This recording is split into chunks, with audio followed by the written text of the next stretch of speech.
December 17th, 1944, 5:30 in the morning, Honsfeld, Belgium. The Tiger tank's engine coughed, sputtered, and died. SS Commander Joachim Peiper slammed his fist against the turret hatch, the metal clang echoing through the dark early morning. His driver tried to restart the 700 horsepower engine. Nothing happened. The fuel gauge read empty. The driver called up from his compartment, his voice tight with barely controlled panic. The reserve tank is also dry. Peiper climbed down from his command tank, his boots crunching on the frozen Belgian soil.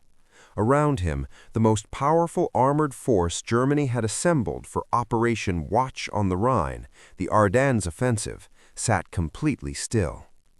67 tanks, 149 half-tracks, and nearly 5,000 of Germany's best soldiers, all stopped by empty fuel tanks. Through the morning mist, Peiper could see the abandoned American position ahead, Honsfeld, a key supply depot for the U.S. 99th Infantry Division.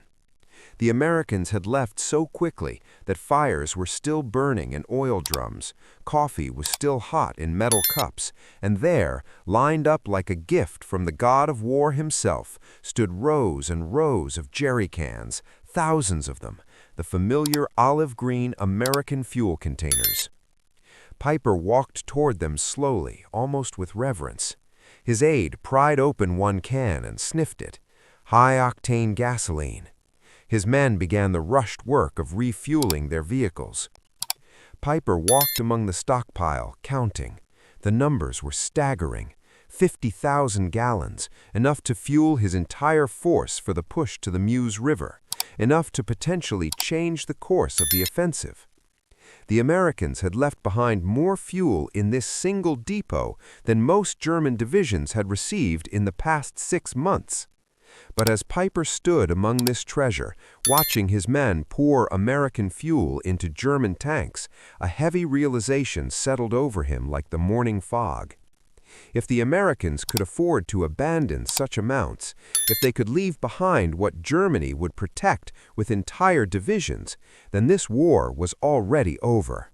Germany had not just made a mistake in its calculations, Germany had completely misunderstood the nature of its enemy. 6 months before Peiper's discovery at Honsfeld, in June 1944, Albert Speer, Hitler's Minister of Armaments and War Production, had presented Hitler with a report that should have ended all offensive operations immediately. Germany's synthetic fuel production, the lifeblood of its military, had been systematically destroyed by Allied bombing. One major plant, which had produced 175,000 tons of fuel in April, managed only 5,000 tons by September. Other hydrogenation plants were operating at less than 10% capacity. The numbers told a story of certain defeat. In 1944, the United States produced 1.8 billion barrels of crude oil. Germany, including all synthetic production and captured Romanian oil fields, managed 33 million barrels, less than 2% of American production. Germany was trying to fight a modern mechanical war with horse-drawn supply lines. While America was drowning its armies in petroleum, a German logistics officer had calculated that the Ardennes offensive would require 4.5 million gallons of fuel to reach the Meuse River. Hitler allocated 5 million gallons, but only half was actually delivered due to transportation problems. The German High Command was betting the entire offensive on capturing enemy supplies, a strategy that revealed deep weakness rather than strength.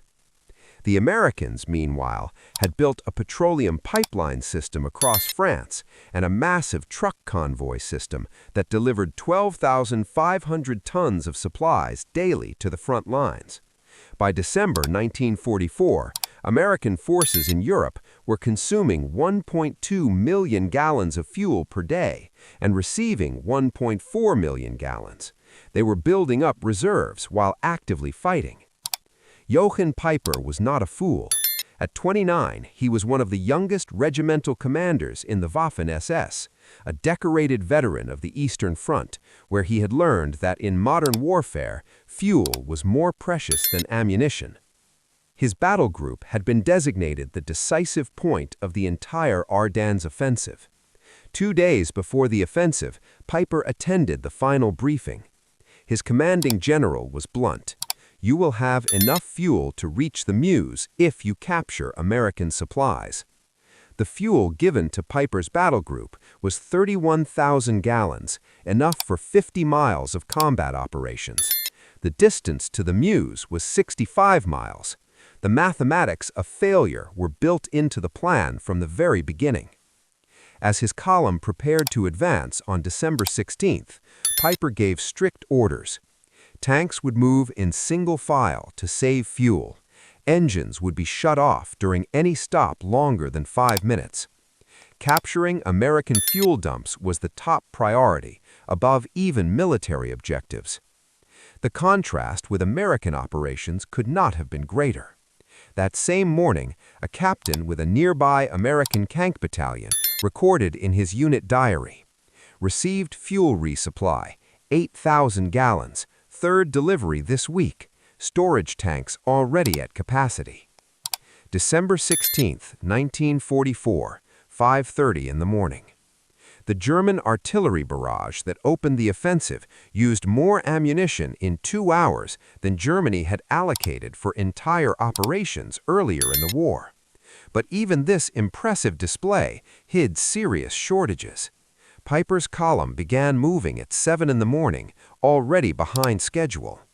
The roads, which appeared as highways on German maps, were narrow country lanes, many unpaved. Within hours, traffic jams formed as vehicles built for the Russian plains struggled through the Ardennes forest.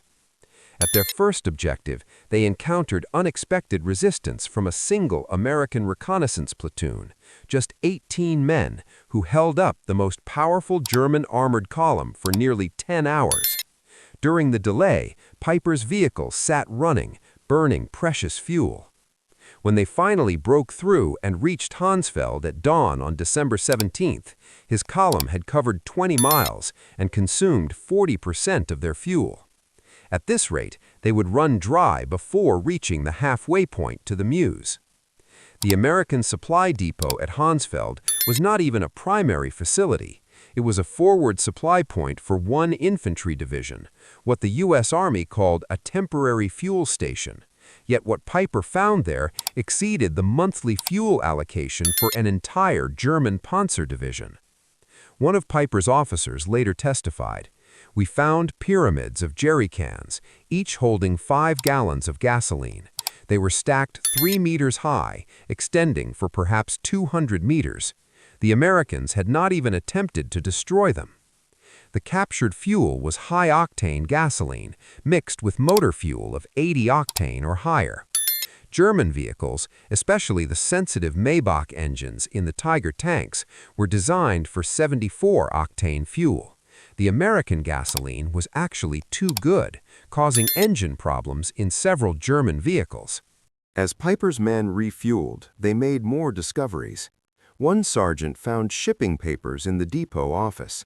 He could read English, having worked in his father's import business before the war. The papers showed this fuel had been shipped from Texas to New York, across the Atlantic to Liverpool, across the Channel to Normandy, and trucked 400 miles to Honsfeld. The journey of over 6,000 miles had taken less than 6 weeks. I showed the papers to Commander Peiper, the sergeant later recalled in a 1976 interview.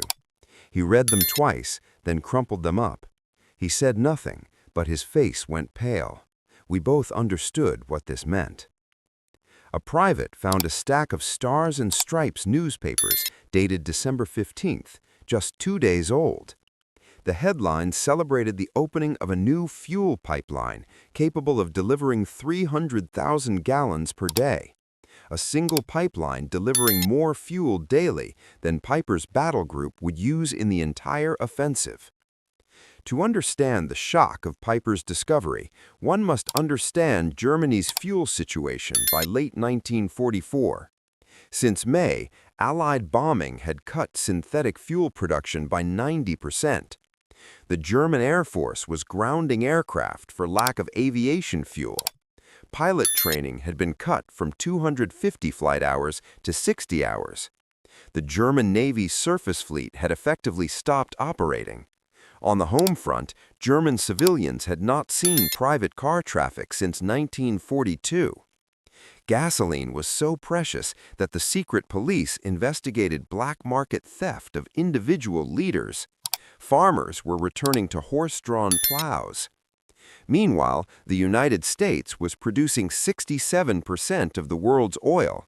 The East Texas oil field alone produced more petroleum than all of German-occupied Europe. American refineries were operating at such capacity that one major company was experimenting with new petroleum products simply because they had too much crude oil. With the 50,000 gallons captured at Honsfeld, Peiper's column pushed forward. They reached the next town by noon on December 17th, capturing additional supplies, food, ammunition, and most importantly, maps showing other American fuel depots in the area. But the maps revealed a disturbing truth. The Americans had fuel stockpiles everywhere. Every major crossroads had a depot. The U.S. First Army alone had 3.5 million gallons in reserve. Peiper pushed on, and by evening on December 17th, his spearhead reached Stavelot, site of a major American fuel depot containing over 2 million gallons. Here was enough fuel to guarantee reaching the Meuse. But as the first German vehicles approached, American engineers were already at work. A captain of the engineer battalion had received warning of the German approach. His orders were simple: deny fuel to the enemy at all costs. The Stavelot depot contained 2,189,000 gallons of gasoline in jerry cans stacked across 15 acres. At 4:30 in the afternoon on December 17th, as Peiper's advance guard approached, the captain gave the order. Engineers poured gasoline trails between the stacks. White phosphorus grenades were handed out. A technical sergeant threw the first grenade. The explosion was immediate and tremendous, he recalled. A wall of fire shot up maybe 100 feet. Within minutes, the entire depot was an inferno. Peiper's lead tanks arrived to find a pillar of black smoke rising 1,000 feet into the sky. The fire would burn for 3 days, consuming enough fuel to have powered Peiper's entire division to Antwerp and back. His driver described the scene. The commander stood on his tank turret, watching the flames. He said nothing for perhaps 5 minutes. Then he climbed down and told me, "They can afford to burn 2 million gallons to deny them to us. What are we doing here?" Across the Ardennes, American engineers were destroying fuel dumps rather than risk their capture. At one location, 1.1 million gallons burned. At another, 2.5 million gallons were destroyed. In total, Americans deliberately destroyed over 8 million gallons during the first week, more than Germany had allocated for the entire operation. The ability to casually destroy millions of gallons was rooted in a supply system beyond German understanding. The RBX, or Red Ball Express, truck convoy had delivered 412,000 tons of supplies using 6,000 trucks operating around the clock. Each truck consumed 40 gallons daily. The operation itself burned more fuel than an entire German army group received monthly. By December 1944, American Transport Service employed 230 truck companies on color-coded routes. The system delivered 20,000 tons of supplies daily, including 3,000 tons of fuel. The pipeline system was even more impressive. Pipes had been laid across the English Channel, pumping 1 million gallons daily from Britain. A network of pipelines extended inland. One line delivered 800,000 gallons daily. Another moved 650,000 gallons. By December 1944, Allied forces in Northwest Europe were consuming 7.5 million gallons daily, while receiving 8.2 million gallons. They were building reserves during offensive operations. As Peiper pushed deeper into Belgium on December 18th, the impossibility of the German position became clear. At one stop, they captured another depot, 5,000 gallons consumed in 3 hours of combat. Tiger tanks consumed 2.5 gallons per mile in battle. Panthers burned 1.5 gallons per mile. In the difficult Ardennes terrain, consumption increased by 40%. The maintenance officer for the 1st SS Panzer Regiment recorded, by noon on December 18th, we had consumed 67,000 gallons since the offensive began. We had captured perhaps 55,000. We were operating at a loss. The Americans monitoring German radio communications knew Peiper's fuel situation. General Courtney Hodges ordered all units, enemy critically short of fuel, destroy all gasoline stocks threatened by capture. That same day, American transport action flew 316 missions delivering supplies to Bastogne, including 160,000 gallons of fuel. Americans were flying more fuel to a surrounded garrison than Peiper's entire battle group possessed. By December 19th, as Peiper's forces were engaged in fighting, the fuel crisis had become critical. Tanks were being abandoned because of empty fuel tanks rather than battle damage. Peiper gathered his remaining fuel, perhaps 8,000 gallons, enough for one engagement or a retreat, but not both. Meanwhile, Allied planners were preparing for January operations. A general requested 245 million gallons for the coming month. The approval came without discussion. The contrast extended beyond quantity. American vehicles were standardized for efficiency. Sherman tanks consumed 0.8 gallons per mile versus the Tiger's 2.5. American trucks got 8 miles per gallon fully loaded. Parts were interchangeable and maintenance was simpler. German forces operated a confusing range of captured and manufactured vehicles with different requirements. Each added complication, multiplied supply difficulties. On December 20th, Peiper received a radio message. Fuel convoy destroyed by Allied aircraft. No resupply possible. Continue with available resources. Peiper called his commanders together. One officer was blunt. We have fuel for perhaps 20 kilometers. The Meuse is 30 kilometers away. According to later testimony, Peiper said, "Gentlemen, we have discovered we are fighting an enemy who burns more fuel to deny it to us than we received for this entire operation. What we captured at Honsfeld, which seemed like a miracle, was nothing to them. We cannot win." This realization was spreading. The general commanding the 5th Panzer Army later wrote, "When I learned Americans had destroyed 8 million gallons rather than risk our capturing it, I knew the offensive had failed before it began." A German colonel captured on December 23rd told interrogators, "Your soldiers throw away chocolate. My men haven't seen chocolate in 2 years. You burn millions of gallons. We measure by the liter. How can we fight such abundance?" By December 21st, Peiper was surrounded, his tanks unable to move. American forces surrounding him had a combined fuel allocation of 340,000 gallons for December 21st alone. Peiper had perhaps 1,000 gallons. An American private wrote home, "We've got Germans surrounded who ran out of gas. Our captain jokes we use more fuel heating coffee than they have for tanks." The American response demonstrated industrial warfare at its peak. Patton's Third Army pivot north required 350,000 gallons just for the redeployment, considered impossible by German standards, yet accomplished in 3 days. December 23rd brought clear weather. Allied aircraft flew 2,000 missions, each burning fuel at rates that would have grounded the German Air Force for weeks. 1 day's air operations consumed more than Germany's entire offensive fuel allocation. On the night of December 23rd to 24th, Peiper abandoned his vehicles and escaped on foot. Of 119 tanks and assault guns that began the offensive, 39 remained working but motionless. These were destroyed with remaining ammunition.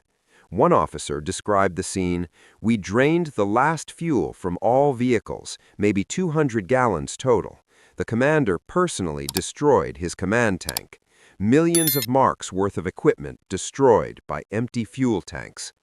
Of 5,000 men who began with Peiper's battle group, approximately 770 returned.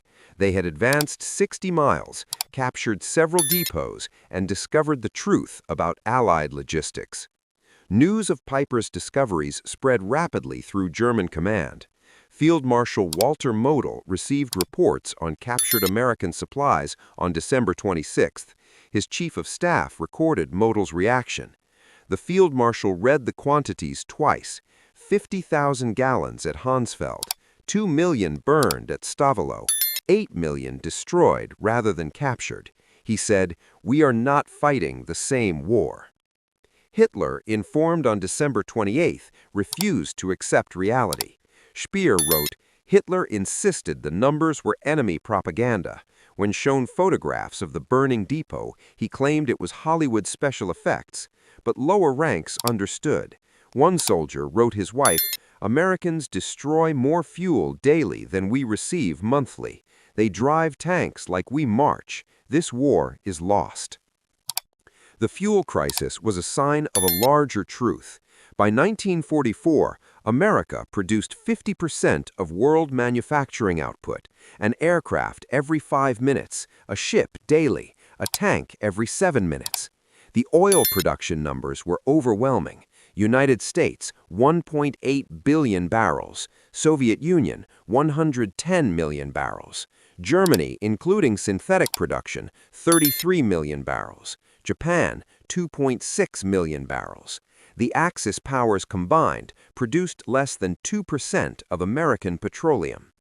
Every major German offensive after 1942 had been limited by fuel. Every American offensive was supported by abundance German planners could not imagine.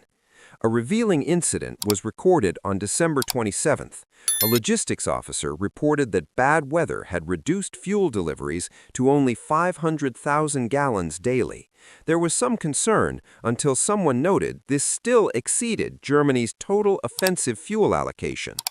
German prisoners from the Ardennes were shocked by American waste more than by American firepower. Seeing soldiers discard half-eaten food or use gasoline for heating destroyed morale more than artillery. One prisoner told interrogators, "We knew your production numbers in the abstract, but seeing soldiers waste more than we possessed made them real. Every German who saw your casual abundance knew the war was hopeless." This knowledge spread through letters despite censorship. One soldier wrote, "Americans wash clothes in gasoline. They feed chocolate to dogs. They fire artillery for Christmas. We cannot fight against infinity." The psychological impact undermined German claims of racial superiority. How could soft Americans possess such wealth while the so-called master race scraped for necessities? During the Nuremberg trials, German leaders consistently pointed to logistics, particularly fuel, as decisive. One field marshal testified, "We had operational superiority from 1940 to 1941. By 1944, we couldn't move forces for lack of fuel, while Americans moved armies like chess pieces." Peiper, tried for the Malmedy massacre, offered revealing testimony. Every decision after December 17th was influenced by fuel shortage. We couldn't move, pursue, or retreat effectively. Americans moved freely while we counted leaders. One of Germany's top generals wrote, "When Peiper captured 50,000 gallons, meaning everything to him but nothing to the Americans, the war was over." The story matters because it shows when industrial warfare reached its natural conclusion. Wars were won by production numbers, not by soldier courage. The romantic idea of warfare died in the Ardennes among empty fuel tanks. One historian calculated that by 1944, Allied to Axis production ratios exceeded 5 to 1 in major categories. In petroleum, it approached 50 to 1. These advantages could not be overcome by better training or tactics. America produced 325,750 aircraft during the war. Germany produced 119,907. Americans built 88,410 tanks. Germany built 46,857. But most tellingly, America refined 1.8 billion barrels of oil in 1944 alone, while Germany scraped together 33 million barrels. December 24, 1944. As Peiper's men slipped through American lines on foot, abandoning 39 tanks, 70 half-tracks, and 177 other vehicles, the full picture became clear. They had captured 50,000 gallons, seemingly a miracle, only to learn it meant nothing to an enemy who could burn millions. His driver reflected in 1975. That morning at Honsfeld, finding American fuel, we celebrated like we'd won the lottery. By evening, learning about Stavalo burning, we understood we had already lost. Americans had so much they could destroy what we would die to possess. The 50,000 gallons was less than a single American armored division consumed in 2 days, less than the Red Ball Express truck convoy burned in 3 hours, a rounding error in Allied daily consumption. An American general later wrote, "Germany's desperate attempts to capture fuel revealed their miscalculation. They assumed we valued fuel as they did, as something irreplaceable. They couldn't understand that we had so much we could burn millions rather than risk a tactical disadvantage." Operation Watch on the Rhine failed through the unchangeable mathematics of industrial warfare. The offensive consumed approximately 2.8 million gallons, with 40% coming from captured supplies. During the same period, Americans consumed 267 million gallons, nearly 100 times more. Germany lost 100,000 men, 800 tanks, and 1,000 aircraft. But most devastating was the loss of illusions. Every German witnessing American abundance understood Germany was not fighting a war, but participating in its own end. Joachim Peiper survived, was imprisoned until 1956 for war crimes, and was murdered at his French home on July 14, 1976, by unknown attackers. But in 1967, he told a historian, "Finding that depot was the worst thing that could have happened. If we had run out of fuel earlier, we might have retreated with dignity. Instead, we discovered Americans had oceans while we had drops. We discovered impossibility." The lesson goes beyond World War II. In industrial warfare, supply lines matter more than tactics. Production overcomes courage. Abundance defeats dedication. The German soldier of 1944 was arguably better trained and more experienced. It did not matter. Americans were backed by an industrial machine that could waste more than Germany could produce. This truth was present in every jerry can at Honsfeld, every gallon burned at Stavalo, every pipeline across France. Wars between industrial powers would be won by factories and refineries, not by brilliant generals. One military analyst calculated that in December 1944, each American soldier was supported by 67 pounds of supplies daily. Each German soldier received 3 pounds. Americans complained about waste. Germans would have considered that waste unimaginable abundance. In 1984, 40 years after the battle, veterans gathered at the site. The museum there displays Peiper's Tiger tank, still positioned where it ran out of fuel on December 23, 1944. A former German crew member stood beside the tank with a former American infantryman from the 30th Infantry Division. "We always wondered why you stopped," the American said. "We thought it was tactical." The German laughed bitterly. "We stopped because the tanks were empty. You burned millions to keep us fuel. How could we fight that?" The American was quiet, then said, "We never knew you were that short. We had so much, we never thought about it." That exchange captured the truth of December 1944. One side measured by the gallon, the other by millions. One fought for each jerry can, the other burned oceans. The outcome was decided before the first shot was fired. German records provide clear evidence. Army Group B's War Diary for December 1944. December 16th, offensive begins, fuel at 70% of minimum required. December 17th, Peiper captures 50,000 gallons.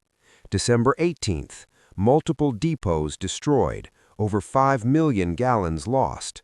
December 19th, fuel critical, units unable to move. December 24th, Peiper abandons vehicles due to fuel exhaustion. Meanwhile, First Army reports. December 16th, reserves at 3.7 million gallons. December 17th, 2.2 million gallons deliberately destroyed. December 18th, 1.8 million gallons received. December 24th, reserves at 4.1 million gallons. Americans treated millions of gallons with indifference. Germans rationed individual cans. Beyond quantity, American fuel represented technological superiority. American refineries had perfected more efficient production methods, producing higher octane fuel than German plants could manage. American 100-octane aviation fuel gave aircraft performance advantages over German planes running on 87-octane synthetic fuel. Americans had perfected fuel additives Germany could not copy. German engines designed for lower quality fuel often ran poorly on captured American gasoline. Fuel shortage shaped every soldier's experience. One German soldier recorded on December 20th, marched 30 kilometers, no fuel for trucks, past abandoned American vehicles with engines running for warmth. They leave engines running, we march through snow. Medical services were crippled. Ambulances could not carry wounded away. Hospitals could not run generators. Men died waiting for transport that never came. A German doctor testified, "We had excellent surgeons and supplies captured from Americans, but no fuel for ambulances. Men died who could have been saved with 10 kilometers of transport." The discoveries destroyed German propaganda about American weakness. Soldiers had been told Americans were soft and incapable. Then they discovered Americans could destroy more than Germany possessed. Stories spread faster than censors could stop them. The idea of German superiority could not survive contact with American logistics. The Ardennes failure meant Germany had no options left except desperate defense.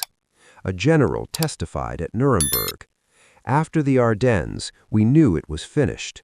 We had played our last card and discovered the enemy held all the aces." Recognizing German desperation, the Allies focused on destroying fuel production. By February 1945, German fuel production had stopped. The German Air Force was grounded.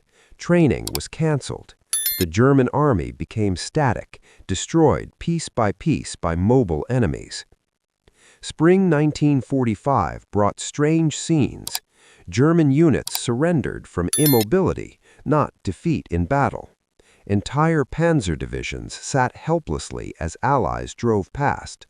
One general described it, "We had 42 working tanks, experienced crews, and ammunition. We had 300 liters of fuel, not enough to reach the next town. We destroyed our tanks and walked to captivity." Meanwhile, the American advance was limited only by traffic jams from having too many vehicles. Patton's Third Army alone had 15,000 vehicles. Peiper's fuel crisis demonstrates how industrial capacity decided the outcome of World War II. When Peiper stood among captured jerrycans that December morning, he saw the truth. They were fighting an enemy whose waste exceeded their needs. The numbers tell the whole story. German offensive fuel allocation, 5 million gallons. Fuel destroyed by Americans to deny it to Germans, 8 million gallons. Daily American fuel consumption, 7.5 million gallons. Fuel Peiper captured at Honsfeld, 50,000 gallons. That capture as a percentage of one day's American supply, 0.6%. The Battle of the Bulge killed 19,000 Americans and perhaps 100,000 Germans. It destroyed Germany's last reserves. But its lasting impact was spreading knowledge through German ranks that America possessed abundance beyond imagination. Peiper's discovery was not just about fuel, but about the nature of industrial warfare. Victory belonged to whoever could produce the most petroleum, steel, and aluminum. Germany never had a chance. The final irony: American forces cataloging abandoned German equipment at the site found 39 perfect tanks abandoned solely for lack of fuel. The salvage report noted, fuel required 8,000 gallons. Source, local reserve. Time needed, 4 hours. What was impossible for Germans, 8,000 gallons to save their best tanks, was barely worth noting to Americans, a minor request using local reserves. This was Peiper's real discovery at Honsfeld. Not just that America had more fuel, but that American abundance operated on a scale that made German scarcity completely irrelevant. The war was effectively over when American industrial capacity fully mobilized. Honsfeld revealed what had been true since 1942. Germany was fighting the impossible, measuring defeat in gallons, while America measured victory in oceans. The Tiger tank still sits in the museum, fuel gauge empty, a monument to the moment when tactical skill met logistical reality and lost. Visitors ask why such powerful tanks were abandoned. The answer is simple: no fuel.